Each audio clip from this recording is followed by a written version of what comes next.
ओम श्री गुरुवे नमः। सर्वे भवन्तु सुखिनः, सर्वे सन्तु निरामया, सर्वे भद्राणि पश्यन्तु मा कश्चित् दुःख भाग् भवेत्। मित्रों, आप सबका अभिनंदन है। आज हम चर्चा करते हैं नदी जोड़ो परियोजना की। नदी जोड़ो परियोजना की हम यदि बात करें तो पहले बात करते हैं। देखिए, जो गंगा और यमुना जो हमारी सबसे पवित्र नदियां तीन मानी गई हैं, गंगा, यमुना, सरस्वती, तीनों जो है इलाहाबाद प्रयागराज में जाके मिलती हैं और वहाँ पे उनका संगम होता है, जिसको त्रिवेणी कहा जाता है।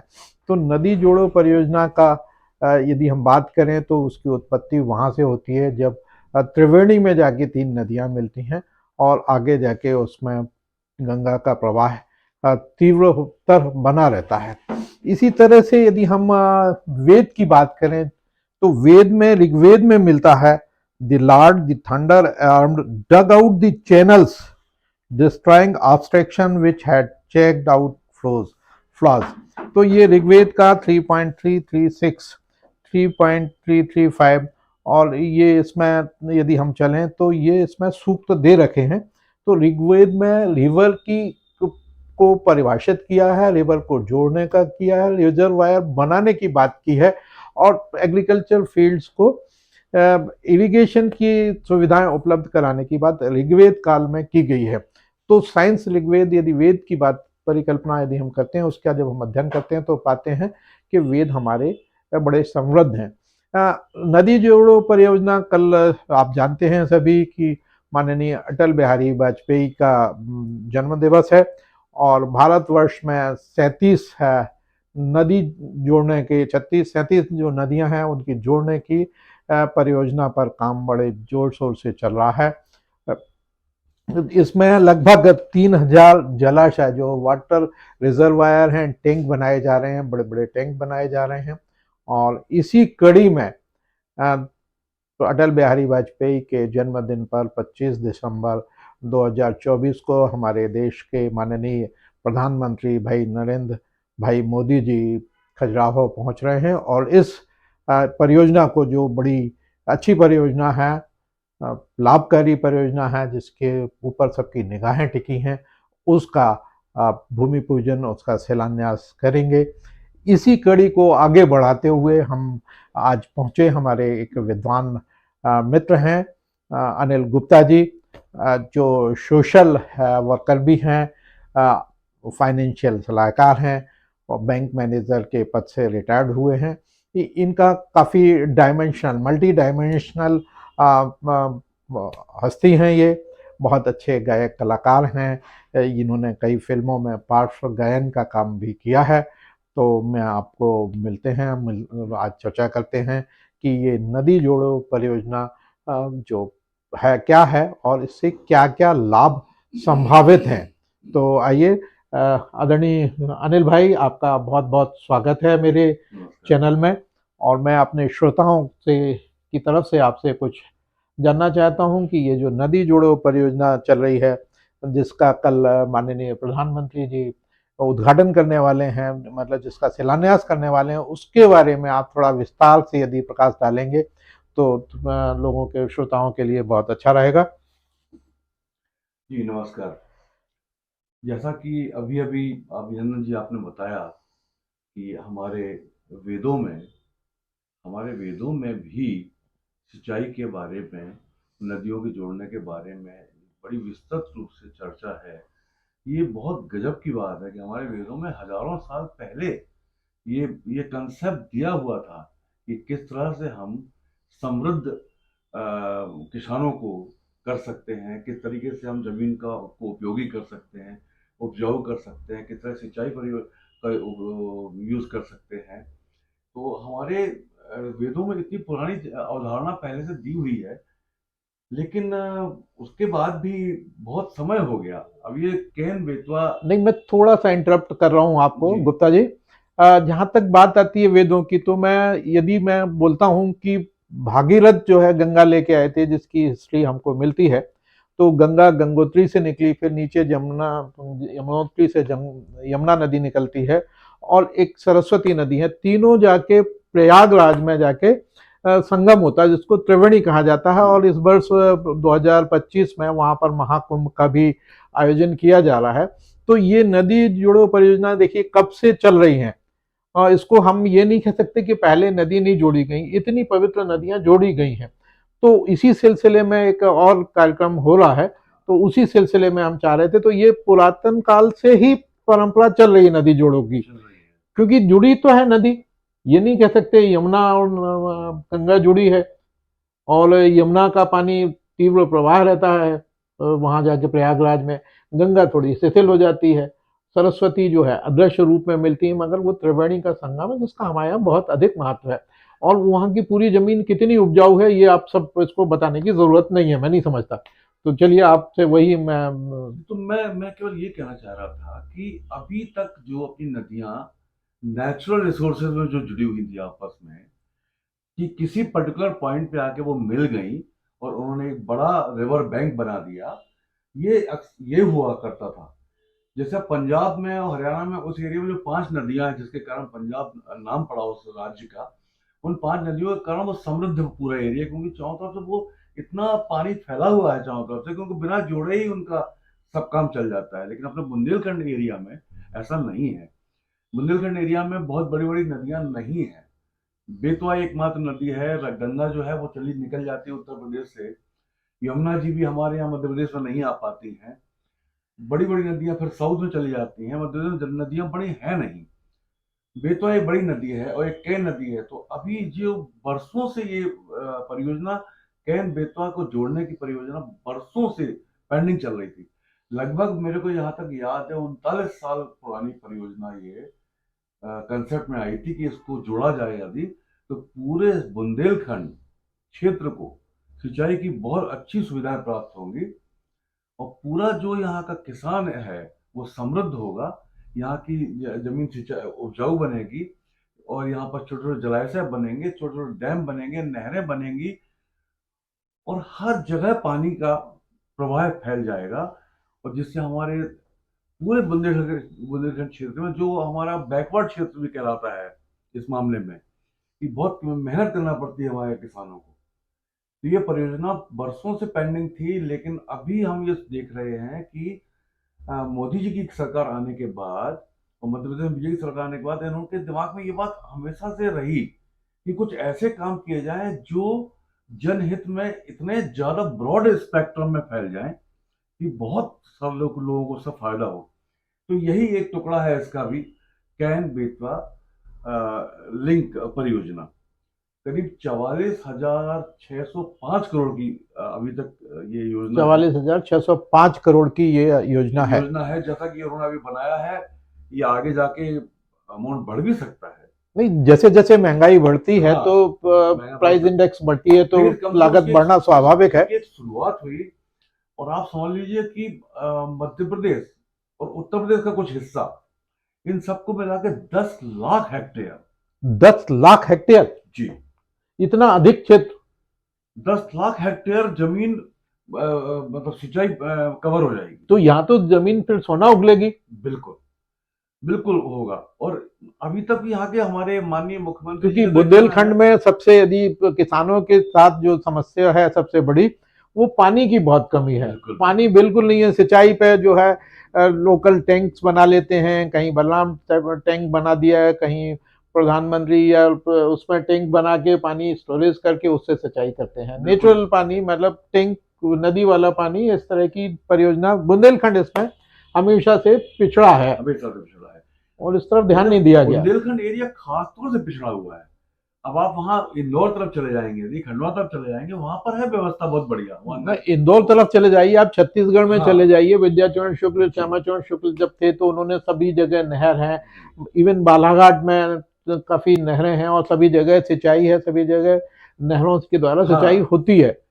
हमारा यही क्षेत्र जो है बुंदेलखंड का, ये बहुत पिछड़ रहा था इस मामले में, और हमारे यहाँ किसान बहुत परेशान रहते थे। वो एक साल में फसल भी ठीक से नहीं उठा पाते थे क्योंकि पानी नहीं हुआ करता था, वो में डाला था। बिल्कुल। और आपने देखा होगा कि छिपरा में भी, इससे पहले छिपरा में नर्मदा का पानी लाए हैं। अभी इंदौर में भी नर्मदा लेकर आए हैं। हाँ, नर्मदा लेके आए हैं। तो ये नदियां कहीं ना कहीं बहुत लाभदायक तो हैं। छिपरा में आज के समय में पानी है, नदियों को तो जीवन दायिनी बोला जाता है भाई। हाँ, जीवन दायिनी तो है ही है, वो तो स्वाभाविक है। मैंने आपसे पहले भी कहा कि सभ्यताओं का विकास जो है नदी के किनारे ही हुआ है। तो ये कुछ बातें थी हमारी, और गुप्ता साहब आए इसमें हमारे कार्यक्रम में आज शामिल हुए, और मैं उनका बहुत बहुत आभार व्यक्त करता हूँ, धन्यवाद ज्ञापित करता हूँ, और मैं बहुत बहुत अभिनंदन करता हूँ। देखिए कितनी सार्थक जानकारी आपके साथ साझा की। नमस्कार गुप्ता साहब। और आपका फाइनली मैं ये जरूर कहना चाहता हूँ कि हम सारे बुंदेलखंड वासियों के लिए ये इतनी बड़ी सौगात मिलने जा रही है कि हमारे बुंदेलखंड में केवल पानी की ही मुख्य समस्या थी, और इन नदियों को जोड़ने से, इस परियोजना से जो काम बनने वाला है हमारा, बहुत ज्यादा उसके बेनिफिट हमें मिलने वाले हैं। और ये बहुत खुशी की बात है, सब इसके लिए बधाई के पात्र हैं और सब लोग खुश रहें, और प्रसन्न रहें। मोदी जी के लिए क्या कहना चाहेंगे चलते चलते? मोदी जी के लिए विजन तो देखिए अटल बिहारी वाजपेयी का था, फिर वो बीच में कांग्रेस की 2004 के बाद कांग्रेस की गवर्नमेंट बन गई, तो वो परियोजना ठंडे बस्ते में चली गई। फिर सुप्रीम कोर्ट में गया, वो बात गई, तो 2012 में सुप्रीम कोर्ट ने कहा कि नहीं भाई, नदी जोड़ो, परियोजना अच्छी है, इसको लागू करो, किसी उससे मत जोड़ो, पार्टी विशेष से। फिर भाग्यवश कहो तो मोदी जी की सरकार आ गई, और मोदी जी जब से आए हैं 2014 से, तब से लगातार इस पे कार्य कर रहे हैं। 2-3 योजनाएं देखिए कितनी अच्छी है। जो ग्राम सड़क योजना है, ग्राम सड़क योजना अटल बिहारी वाजपेयी ने दी है उस समय 2004 में, आपको याद हो। एक नदी जोड़ो परियोजना भी थी, और पूरे देश को जोड़ा। हाँ, क्वाड्रिलेटरल जो प्रोजेक्ट है, वो 2-3 प्रोजेक्ट पे सरकार ने बिल्कुल निर्विवाद रूप से काम किया है, और सभी जगह। आज यदि हम गांव में जाते हैं तो लोग बोलते हैं अटल रोड है। प्रधानमंत्री अटल बिहारी वाजपेयी नहीं है आज के दिन में, मगर यदि हम गांव वालों से पूछते हैं तो वो बोलते हैं इधर से चले जाओ अटल रोड मिलेगी। तो अटल रोड की एक विशेषता और है कि जहां भी आप चले जाओ तो प्रधानमंत्री ग्राम सड़क जो है, वो सड़क बहुत अच्छी बनी है, पूरे देश में बनी है, और बहुत अच्छी क्वालिटी की बनी है। तो एक बड़ा अच्छा अनुभव होता है कि जैसे हम उसमें पहुंचते हैं, लोग बोलते हैं अटल सड़क है। तो इसी तरह से मैं यही कह रहा हूँ कि आप देखिए कि नरेंद्र मोदी जी जो है, उनका जो विजन है, मतलब कभी कभी लगता है कि कितना विजनरी इंसान है वो। उनकी एक तो उनकी नियत और नीति। हाँ, उनके ऊपर भ्रष्टाचार का तो अभी देखिए 15 साल से कोई आरोप नहीं है। वो है भी नहीं। ये तो कोई बहुत बड़ी बात है ना, कि मतलब ही नहीं है। मतलब हमारे देश की ये आप हम क्या कहें, 15 साल मुख्यमंत्री रहे गुजरात के, और 15 साल लगभग हुए जा रहे हैं उनको देश के प्रधानमंत्री बने हुए। भाग्यशाली है कि हमारे देश का जो प्रधान सेवक है, जो प्रधान है, वो एक ऐसा व्यक्ति है जिसको अपने लिए, अपने परिवार के लिए कुछ चाहिए ही नहीं है।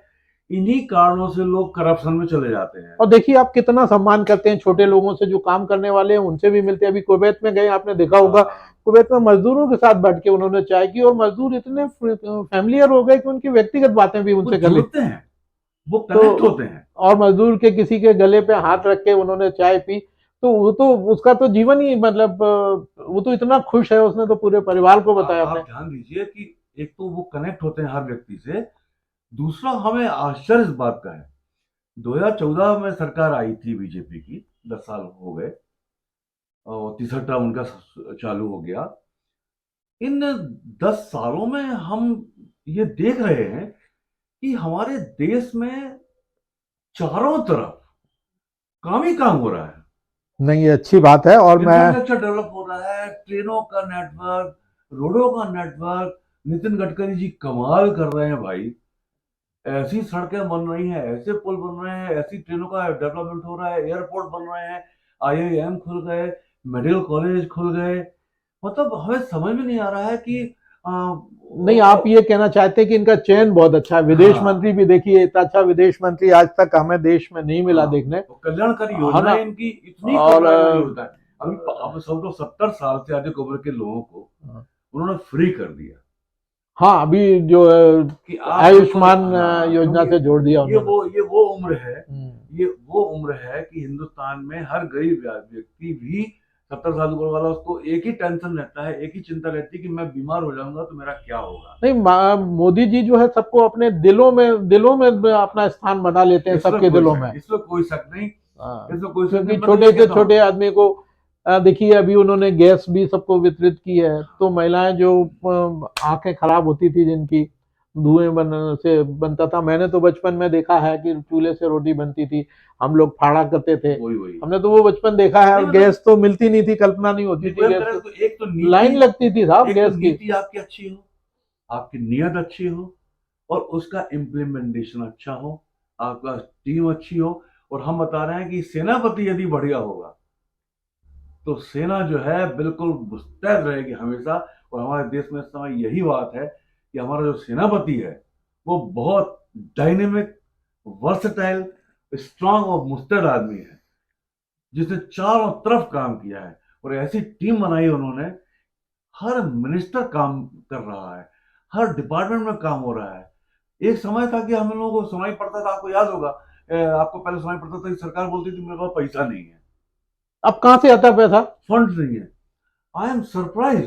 तो अब तो इतनी बड़ी बड़ी योजनाएं रोज आए दिन मैं सुनते हैं कि आज आश्चर्यचकित हूँ कि इतनी इस 2014 योजना के का। बाद आज तक सरकार ने ये नहीं कहा कि हमारे पास फंड्स की कमी है। तो पहले फंड इतना क्यों नहीं था और अब क्यों है? तो ऐसा क्या जादू मतलब हुआ कि कुछ ये कितना डिबेट वाला पॉइंट है कि जिसमें बहुत बड़ा चलिए इसको कभी डिबेट हो अगले सकता है। एपिसोड में अपन इसमें बात हाँ, करेंगे। और एक हाँ और बात हम कर रहे हैं कि आप देखिए कि हमारे देश ने दुनिया की सबसे बड़ी महामारी का सामना किया, हाँ, वो तो निश्चित रूप से हम कोविड का। उसमें। पूरा दुनिया, पूरे विश्व के देश सोचते थे कि भारत तो गया, क्योंकि यहाँ पर 140 करोड़ लोग रहते हैं।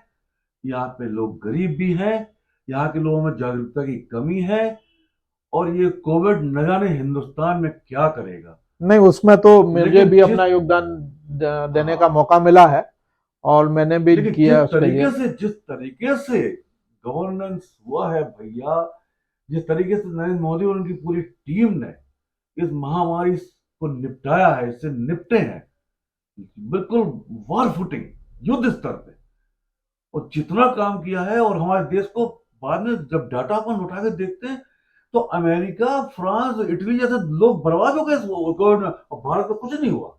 नहीं, देश के शासक को होना भी ऐसा ही चाहिए कमाल कि की बात किसी की है। व्यक्तिगत, जैसे अटल बिहारी पर वाजपेयी की योजना थी, तो ये अटल बिहारी वाजपेयी की व्यक्तिगत योजना नहीं थी, सबका हाँ सामूहिक चिंतन होता है, हाँ एक टीम सोचती है।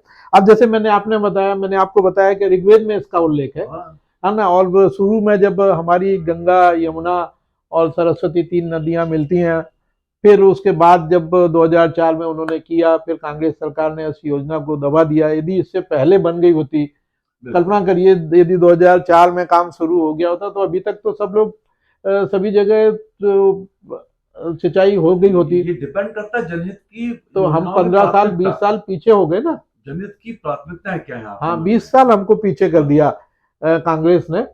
और ये हमारे ही अपना निर्णय है कि हमने अटल बिहारी वाजपेयी को वोट नहीं दिया, नहीं, हराया। और ये अभी तो अभी अभी हमें खुशी इस बात की है कि भैया इस समय मध्य प्रदेश के जो मुख्यमंत्री मिले हैं हमारे लिए, नहीं, मोहन ये तो यादव, डायनेमिक है कितना बहुत। डायनेमिक इंसान है हाँ, वो, कितने इनका डायनेमिक और इतना फास्ट उनकी वर्किंग है, इतनी फास्ट वर्किंग है। कल सागर आए थे वो। मोहन यादव तो अनडाउटेडली, मोहन हाँ, यादव का काम बहुत अच्छा कल ही है। सागर आए थे वो, महाकाल तो की नगरी से है वो देर लगाते ही नहीं है कोई डिसीजन लेने में। यदि कोई अच्छा डिसीजन है उनके, अच्छा प्रपोजल उनके पास पहुंचता है जो जनहित का है, समाज हित का है, 1 मिनट में डिसीजन देते हैं वो। नहीं, अच्छा है। मोहन यादव का कार्यकाल शिक्षा मंत्री भी रहे, उन्होंने अच्छा काम किया है और लगातार काम कर रहे हैं। जब कुंभ भरा था इधर पे उज्जैन में, ये गर्व की बात है, तब गर्व भी की बात उन्होंने है। अच्छा काम गर्व की करके बात है दिखाया हमारे था। देश में, हमारे देश के प्राइम मिनिस्टर शानदार, हमारे देश की मिनिस्ट्री लेवल शानदार, विदेश मंत्री शानदार, गृह मंत्री शानदार, हमारा मुख्यमंत्री वो शानदार, कुछ क्या है कि उनके सब कुछ। संस्कार आरएसएस के हैं, और हाँ, आरएसएस का बंदा जो होता है ना, वो डेडिकेटेड होता है, कर्म के प्रति डेडिकेटेड होता है, उसमें लालच, लोभ, माया, इन सब चीजों का आरएसएस का तो तो आरएसएस का नहीं एक ही होता है। 1925 में जब आरएसएस ऐसे ही बनी। मोदी जी भी तो आरएसएस से ही आए ना, जी जी इसलिए उनका कोई वो लगाव नहीं है, पैसे से लगाव नहीं है। 1925 में जब आरएसएस बनी थी, अगले साल 100 तो साल ये हो जाएंगे, हमेशा देश के लिए सोचते हैं। अगले वर्ष 100 साल होने वाले हैं आरएसएस को। आरएसएस का एक ही उद्देश्य है, देश सेवा। हाँ, इनका सोचना ही देश का है। अब जैसे देश, नदी जोड़ों में सिर्फ नहीं, उसका देश। व्यक्तिगत लाभ नहीं है, मगर हाँ, देश का लाभ तो है।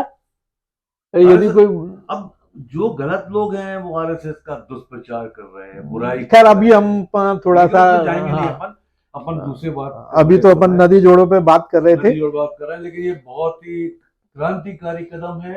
ये बहुत कल्याणकारी योजना है और हमारे सारे बुंदेलखंड क्षेत्र के लाखों करोड़ों लोगों के लिए बहुत लाभ होने वाला है। हमारे किसानों को बहुत लाभ होने वाला है, उनका जीवन यापन बहुत अच्छा होने वाला है। और जो विजन लेके चल रहे हैं प्रधानमंत्री के, हमारे किसान सुखी रहें, समृद्ध रहें और अच्छी फसल हो, देश के नागरिकों को फायदा हो, उस दिशा में हम आगे बढ़ रहे हैं।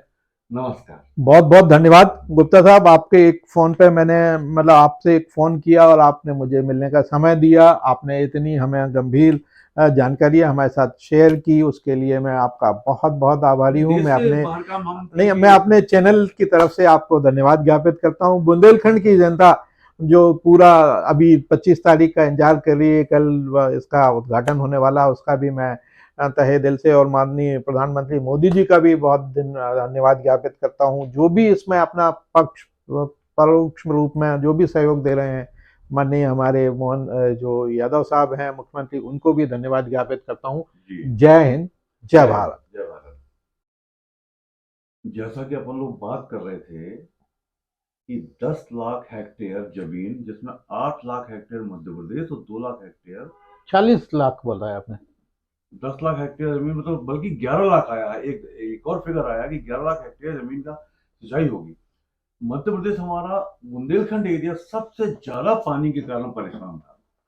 सबसे ज्यादा वाटर स्केर्सिटी इसी एरिया में है, जहाँ जहाँ नहरें नहीं है, जहाँ सिंचाई की परियोजनाएं पूरी तरह से अभी धरातल पर नहीं उतरी हैं।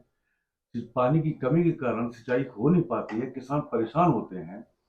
अब आप सोचो कि हमारे माननीय मुख्यमंत्री मोहन यादव जी तो ने तो कितनी अच्छी बात बोली है कि मैं हर घर पानी पहुंचाऊंगा अच्छा, इस परियोजना के द्वारा। अरे वाह! ये तो यदि मिराकल हो जाएगा, यदि हर घर पानी पहुँचा देते हैं, तो इससे बड़ी बात क्या हो सकती है? उन्होंने यही कहा है कि अभी मैं, लोग बाग देखो सर पे पानी लेके जी, आते हैं तो करीब आधा किलोमीटर, एक एक वही वही वही, किलोमीटर दूर से कहीं कहीं तो बिल्कुल लाना बिल्कुल पड़ता है। बिल्कुल। और यदि घूंगर और पलकुहा उधर की बात करें, वो तो नदी का क्षेत्र है, मगर जैसे ही उसके ऊपर आते हैं हाँ, तो उधर पानी नहीं है। बिल्कुल बिल्कुल। तो आप समझ लीजिए उन्होंने कहा हम हर घर पानी पहुंचाएंगे, और ना केवल सिंचाई के माध्यम से, नहरों के माध्यम से छोटे छोटे जलाशय बनाएंगे, बीच में थोड़े थोड़े डैम बनाएंगे, उन डैम से बिजली का उत्पादन होगा। अच्छा, यहाँ पे बिजली का भी उत्पादन होगा? बिजली का उत्पादन भी ये होगा। तो बहुत अच्छी बात है कि रोशनी भी मिलेगी हमको। हाँ, और जब नहरों का जब नेटवर्क फैलेगा चारों तरफ, तो आजू बाजू में उद्योग भी लगेंगे। स्वाभाविक है, पानी की जैसे जैसे सुविधा होगी तो लोग हाँ, उधर पे अट्रैक्ट होंगे ही। किसी भी उद्योग के लिए पानी एक पानी तो बेसिक नीड है। बेसिक नीड है। तो इंफ्रास्ट्रक्चर डेवलप होगा। मानव जीवन के लिए ही पानी सब कुछ हाँ, है। तो इंफ्रास्ट्रक्चर डेवलप होगा। जो जो एरिया जहाँ पर पानी पहुंच गया है, लेकिन वो अगर एरिया सिंचित भूमि के लायक नहीं है, लेकिन पानी है, तो वहाँ उद्योग बनेंगे, वहां से बिजली पैदा होगी। यानी आप समझ लीजिए कि एक स्क्वायर डेवलपमेंट है ये, चारों तरफ से डेवलपमेंट होगा। जैसे किसानों सभ्य को, हाँ, किसानों को अच्छी, सभ्यताओं का विकास भी सबसे हाँ, पहले जो है नदी के किनारे और वाटर वही बैंक्स वही के वही, किनारे ही हुआ है। किसानों को बढ़िया पानी मिलेगा, सिंचाई की जमीन उनकी बढ़िया होगी। जो डूब क्षेत्र है वहाँ उन किसानों को मुआवजा दे दिया है सरकार ने पहले ही। और लेकिन अभी अभी कुछ अब, विवाद आ रहे हैं अभी। हाँ, अभी तो ये नॉर्मल है। ये होता है जब जब भी कोई बड़ी परियोजना चालू होती है, परियोजना वगैरह, तो कुछ दिक्कतें आती हैं, हाँ, तो कुछ लोग अपने लाभ के लिए झूठे विवाद भी उत्पन्न करते हैं करते हैं कि उनका पट्टा नहीं है, अवैध कब्जा था। कुछ। हाँ, इस तरह की बातें आती तो हैं, अवैध लेकिन कब्जा था तो उनको कैसे मुआवजा मिल सकता है, जब उसके रिकॉर्ड में नाम नहीं है, वो नहीं बिल्कुल है, तो बिल्कुल। कैसे मिल सकता है? हाँ, तो इस अभी तरह ऐसा की हुआ भी समस्याएं था, ऐसा आती हुआ हैं। भी था। लेकिन सरकार ध्यान रख रही है, ऐसा नहीं है। कोई भी बड़ी परियोजना आती है तो कुछ समस्याएं तो आती हैं भाई। कोई भी अच्छा काम करने में समस्याएं तो आएंगी ही। अब बच्चा भी खड़ा होकर जब चलना शुरू करता है तो 4 बार गिरता भी है वो। नहीं, विकास में अभी तक इस परियोजना में जो सबसे बड़ा हर्डल था, वो था पन्ना नेशनल पार्क। हाँ, और पन्ना नेशनल पार्क में जैसे आप जानते हैं कि शेरों की संख्या बहुत है, जी। तो उसका भी तो डाइवर्शन होगा, उसका उस पर प्रेशर पड़ेगा, डूब जाएगा तो शेर जो है शहर की तरफ भागेंगे कुछ।